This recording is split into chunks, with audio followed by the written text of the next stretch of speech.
Okay, I want you to picture a scene with me. It's late January 2026. You wake up, maybe you're a bit groggy. You walk over to the window, pull back the curtains, and the sun is just blazing. I mean, Hmm. it's that crisp, high-definition golden Caribbean light that makes everything look like a postcard. It's beautiful. But then your eyes adjust. You look down at the street, and the contrast just hits you in the gut because you are looking at a landscape that has just been battered.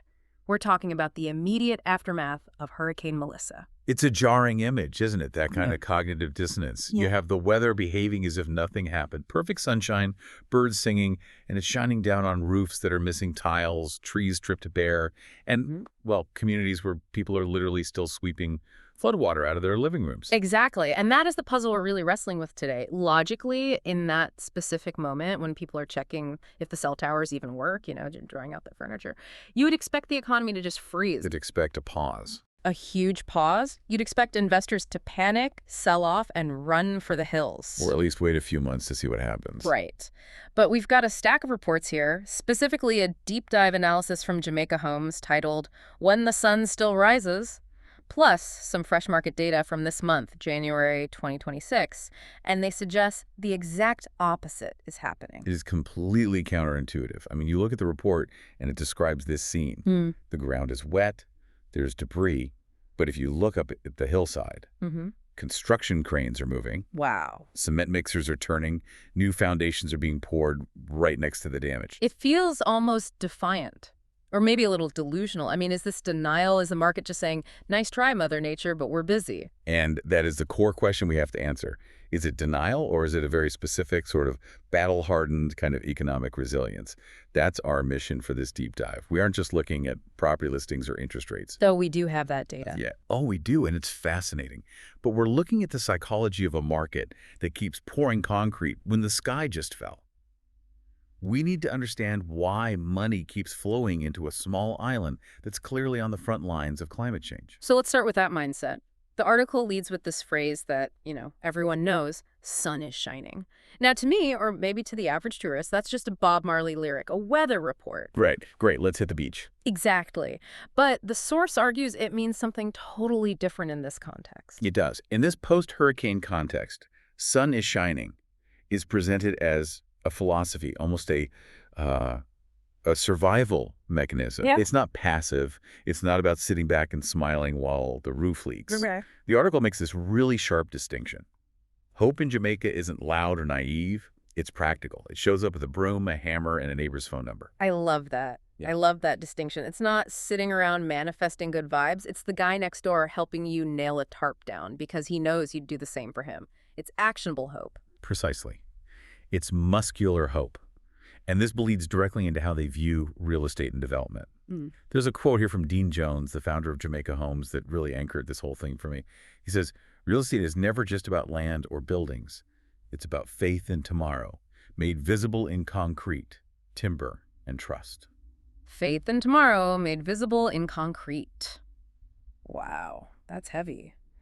It changes how you look at a construction site. It isn't just a commercial transaction. It's a statement of permanence. It's saying, we are going to be here next year and the year after that.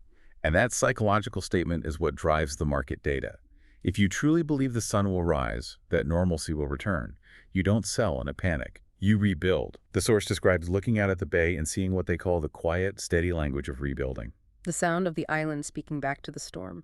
Okay, I want to push back on this a little bit. It sounds poetic, and I get the emotional resilience part, but let's play devil's advocate. Is this just stubbornness? Are they just rebuilding the same old structures in the same old places just to get knocked down by the next Melissa? A fair question. Because if that's the case, that isn't resilience, that is just a waste of capital. That's the definition of insanity. And that is the crucial question for any investor or observer. And looking at the data, the answer seems to be no. This isn't a blind rebuild. The source notes a significant shift in construction standards. They aren't just patching holes. They're having what the experts call A mature conversation about risk. Mature conversation sounds like code for expensive conversation. It absolutely is. Yeah. It absolutely is. It means the cost of entry is rising because the specs are changing. We're seeing smarter site selection, actually looking at the topography before breaking ground. It's not just, I have land, I will build. It's, how does the water move across this land? Right. It's a renewed appreciation for drainage, which, let's be honest, is the unsexy hero of real estate. So true. Nobody invites you over to look at their great new drainage system, but it's the most important thing you own when a storm hits. It really is. In a tropical climate, hydrology is everything. The storm forces the market to stop ignoring nature and start adapting to it. So it's not about fighting the wind anymore. It's about building things that can sort of dance with it. Better grading, higher elevations, reinforced roofing. And using materials that can handle the salt and the wind. Exactly. So it's an evolution, not just a reconstruction. I noticed in the sidebar notes there was a specific data point about churches. Something like 170 churches applied for repair grants. Yes, over 170. Now, on one hand, that details the scale of the damage. It wasn't small. That's a lot of roofs. Right. But it also highlights the community infrastructure. Why churches specifically? Is it just because there were so many of them? Well, in Jamaica, the church is often the community hub. It's the disaster shelter, the meeting place, the distribution center for aid. It's where information gets passed around. Right, so prioritizing them isn't just religious, it's logistical. It's about getting the community grid back online. Exactly. The fact that these are being prioritized shows that the recovery is happening at the deeply local level, not just in the luxury-gated communities. Yeah. It's a systemic recovery. It reinforces that social safety net, which is just as important as the physical one.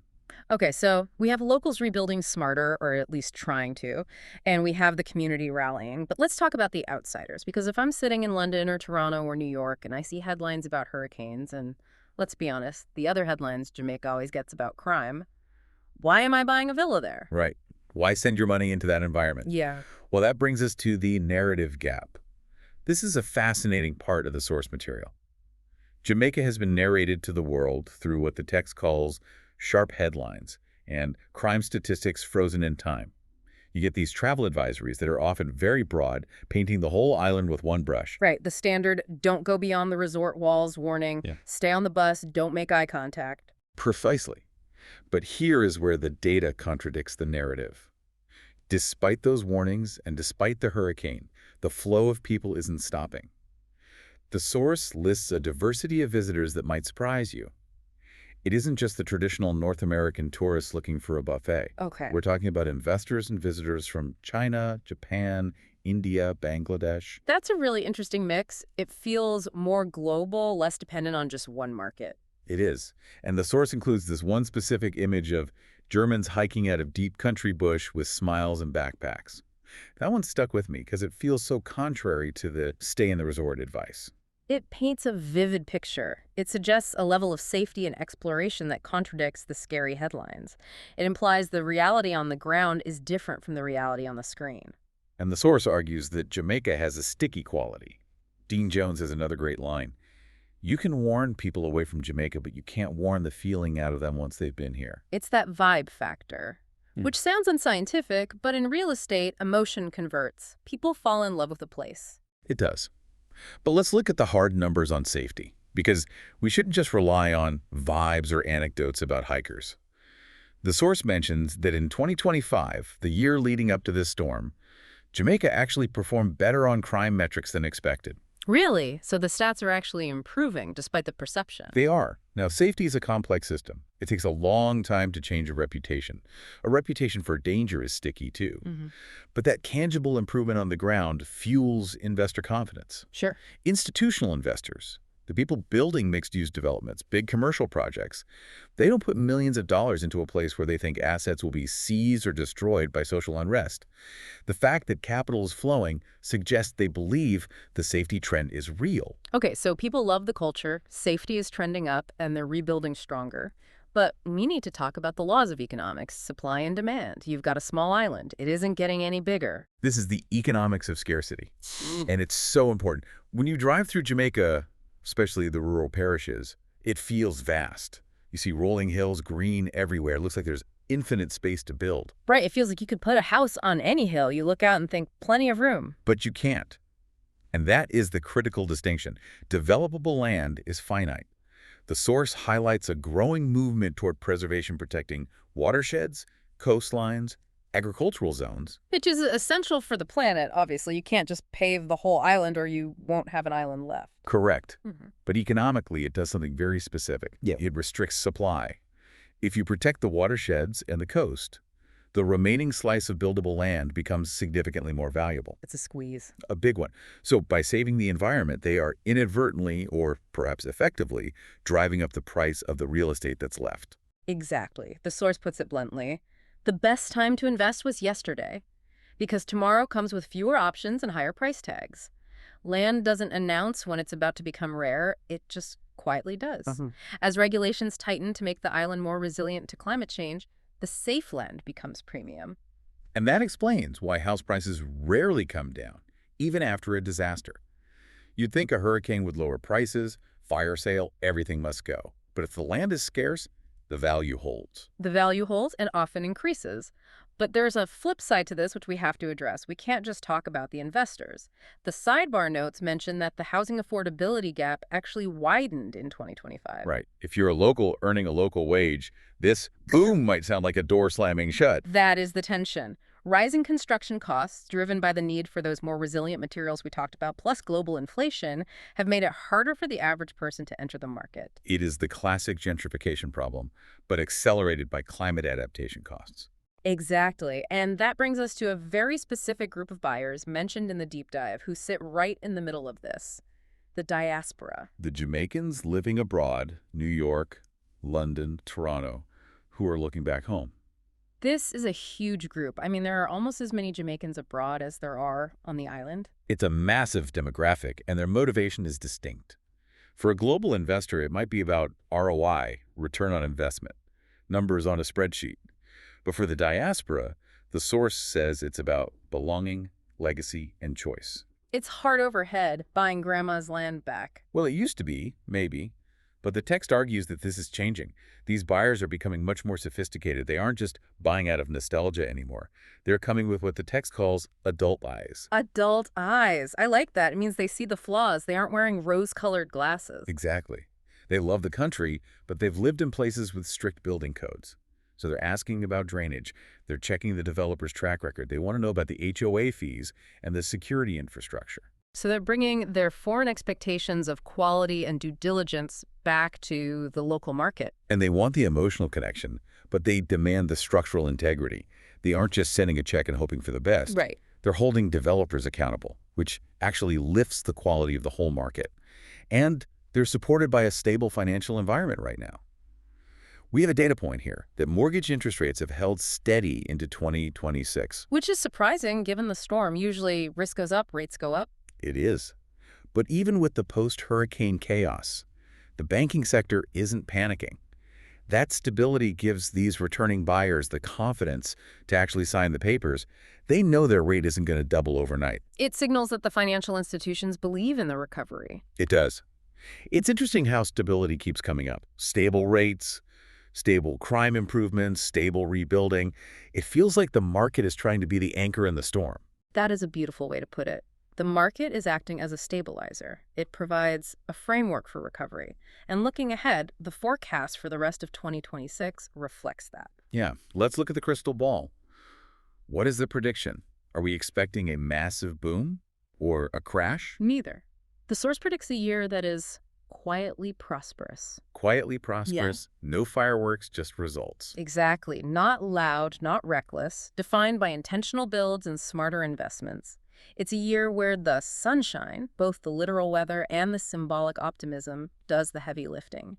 It's about grinding out the recovery day by day. There was a rhythm described in the text that I thought really captured the human side of this economic story. It was describing the weekly cycle of recovery. Do you have that section? Yes, I do. It really struck me as well. It says, sometimes rebuilding feels like Monday morning fatigue stretching into Wednesday resolve and Thursday determination.